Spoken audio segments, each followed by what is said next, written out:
दिल्ली एक ऐसा शहर जो कभी सोता नहीं, जहां हर सुबह नई उम्मीदें लेकर आती है और हर रात हजारों राज अपने अंदर छुपाकर खत्म हो जाती है। सुबह की तेज धूप पूरे शहर पर आग बरसा रही थी।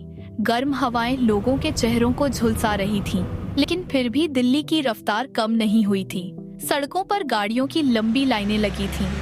हॉर्न की आवाजें, लोगों की भागदौड़, स्कूल बसों के पीछे दौड़ते बच्चे, ऑफिस जाने की जल्दी में परेशान लोग। हर तरफ सिर्फ भीड़ और शोर था।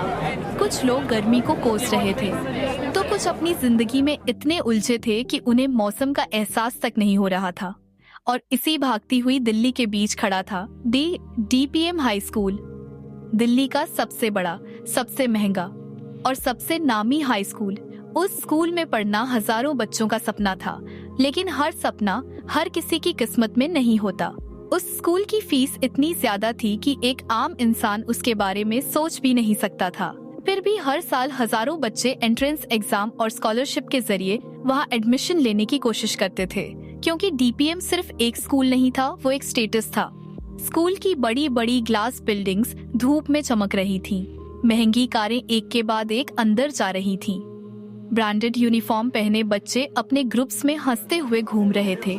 कुछ लड़कियां अपने मेकअप और आउटफिट्स ठीक कर रही थीं, तो कुछ लड़के अपने एटीट्यूड में ऐसे चल रहे थे जैसे पूरा स्कूल उन्हीं का हो। इसी बीच क्लासरूम के अंदर दो लड़कियां धीरे धीरे बातें कर रही थीं। यार, आज मेरा विवान नहीं दिख रहा, आया भी है कि नहीं? पहली लड़की ने ड्रीमी आंखों के साथ कहा। दूसरी लड़की तुरंत डर गई और इधर उधर देखने लगी। अबे पागल है क्या? धीरे बोल, अगर दिया ने सुन लिया ना तो तेरी हालत खराब कर देगी। पहली लड़की ने होंठ काटे और चुप हो गई, क्योंकि पूरे स्कूल में एक बात मशहूर थी, विवान राठौर सिर्फ एक नाम नहीं था, वो जुनून था। और तभी क्लासरूम का दरवाजा खुला। पूरा माहौल जैसे अचानक शांत हो गया। कुछ लड़कियों की सांसें रुक गईं, तो कुछ लड़कों ने जलन भरी नजरों से दरवाजे की तरफ देखा। दरवाजे से अंदर आया विवान राठौर, 6.5 फीट लंबा, गोरा चेहरा, तीखी जॉलाइन, गहरी काली आंखें जिनमें हमेशा एक अजीब सा अहंकार दिखाई देता था। उसकी पर्सनैलिटी इतनी खतरनाक थी कि कोई भी पहली नजर में उससे इम्प्रेस हुए बिना नहीं रह सकता था। उसके चेहरे पर हमेशा एक हल्की सी स्मारक रहती, जैसे उसे दुनिया की किसी चीज की परवाह ही नहीं। स्कूल की आधी लड़कियां उस पर मरती थीं, लेकिन विवान किसी को भाव नहीं देता था, क्योंकि उसके लिए प्यार, दोस्ती और इमोशंस जैसी चीजें सिर्फ टाइम पास थीं। वो दिल्ली की नंबर 1 कंपनी के मालिक का बेटा था। पैसा, पावर, रुतबा, सब कुछ उसके पास था, लेकिन उसके पास कुछ ऐसे राज भी थे जो अगर दुनिया के सामने आ जाए तो सब कुछ खत्म हो सकता था। उसके पीछे उसके दोस्त भी अंदर आए। आयुष, हमेशा मजाक करने वाला, लेकिन गरीब लोगों को देखकर उसके चेहरे पर घिन साफ दिखाई देती थी। समीर, शांत, कम बोलने वाला, लेकिन उसकी आंखें हमेशा डर पैदा करती थीं। लोग कहते थे कि समीर जब गुस्सा होता है तो सामने वाला बचता नहीं। और फिर था आरव, हैंडसम, फ्लर्टी और हमेशा लड़कियों से घिरा रहने वाला लड़का। चारों की दोस्ती पूरे स्कूल में सबसे खतरनाक मानी जाती थी, क्योंकि उनसे कोई पंगा लेने की हिम्मत नहीं करता था। उन्हें गरीब लोग सिर्फ कीड़े मकोड़े लगते थे। उनके हिसाब से दुनिया में सिर्फ अमीर लोगों की वैल्यू थी। लेकिन उस ग्रुप में एक इंसान ऐसा भी था जो बाकी सबसे अलग था, रिया भी एक बेहद अमीर परिवार से थी, लेकिन उसका दिल बाकी सबसे बिल्कुल अलग था। वो हमेशा कहती, हर इंसान को अपनी जिंदगी अपने तरीके से जीने का हक है, सिर्फ पैसे से कोई बड़ा नहीं बन जाता। रिया उस ग्रुप की जान थी। अगर वो ना हो तो शायद वो ग्रुप कभी पूरा ही ना लगे। वो हमेशा विवान और उसके दोस्तों को समझाने की कोशिश करती, तुम लोग हर किसी को इतना नीचे क्यों समझते हो?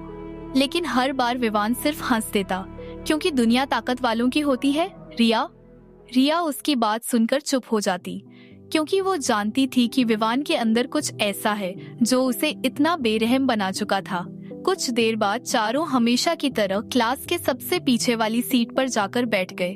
पूरी क्लास में मस्ती शुरू हो गई। कभी आयुष किसी की कॉपी छुपा देता, तो कभी आरव किसी लड़की को फ्लर्ट करके परेशान करता। लेकिन मजेदार बात ये थी, पूरा स्कूल जानता था कि ये चारों सबसे बड़े बैक बेंचर्स हैं। फिर भी ये स्कूल के टॉपर्स थे। टीचर्स भी इन्हें कुछ नहीं कहते थे, क्योंकि जितनी शरारत ये करते थे उतना ही तेज उनका दिमाग था।